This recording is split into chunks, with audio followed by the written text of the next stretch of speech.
Praise the lord. ప్రకటన గ్రంథము 7వ అధ్యాయం చదువుకుందాము.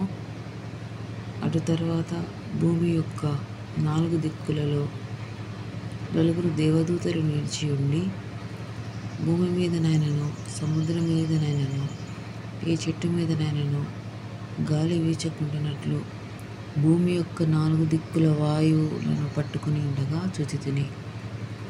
మరియు సజీవుడగు దేవుని ముద్ర గల వేరొక దూత సూర్యోదయ దిశ నుండి పైకి వచ్చుట చూచితిని.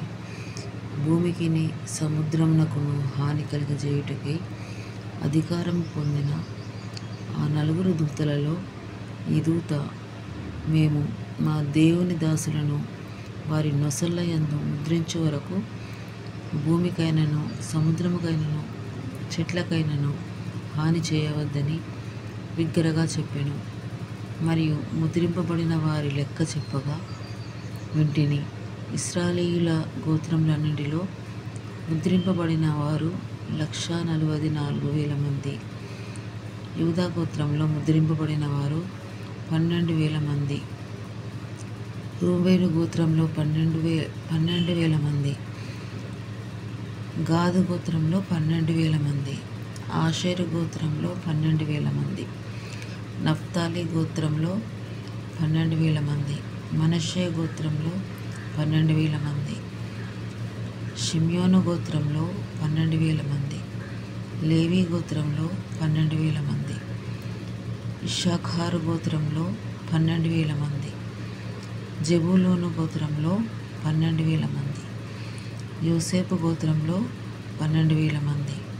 బెన్యామీను గోత్రంలో 12,000 మంది ముద్రింపబడిరి.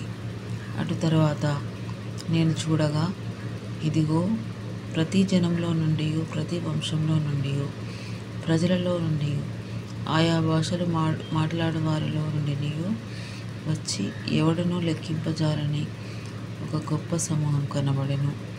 వారు తెల్లని వస్త్రములు ధరించుకున్న వారై ఖర్జూరపు మట్టలు చేత పట్టుకొని సింహాసనం ఎదుటను గొర్రెపిల్ల ఎదుటను నిలబడి, సింహాసనాసీనుడైన మా దేవునికి గొర్రెపిల్లకును మా రక్షణకై స్తోత్రమని మహాశబ్దంతో ఎలుగెత్తి చెప్పిరి.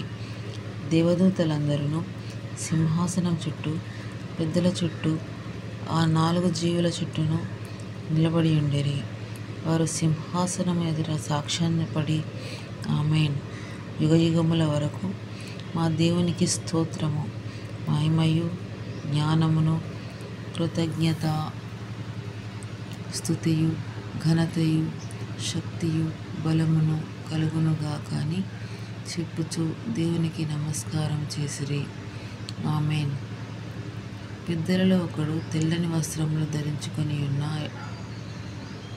వీరెవరు, ఇక్కడి నుండి వచ్చిరని నన్ను అడిగెను. అందుకు నేను, అయ్యా, నీకే తెలియననగా అతడు ఇలాగు నాతో చెప్పెను, వీరు మహాశ్రమల నుండి వచ్చిన వారు గొర్రెపిల్ల రక్తంలో తమ వస్త్రములను ఉతుక్కొని వాటిని తెలుపు చేసుకొనిరి. అందువలన వారు దేవుని సింహాసనం ఎదుట ఉండి రాత్రింబగళ్ళు ఆయన ఆలయంలో ఆయనను సేవించుచున్నారు. సింహాసనాసీనుడైన వాడు తానే తన గుడారము వారి మీద కప్పును. వారికి ఇక మీదట ఆకలి అయినను దాహమైనను ఉండదు. సూర్యుని ఎండైనను ఏ వడగాలి అయినను వారికి తగలదు.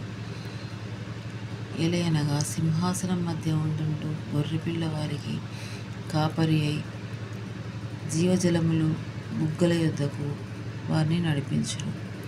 దేవుడే వారి కన్నుల నుండి ప్రతి బాష్పబిందువును తుడిచివేయును.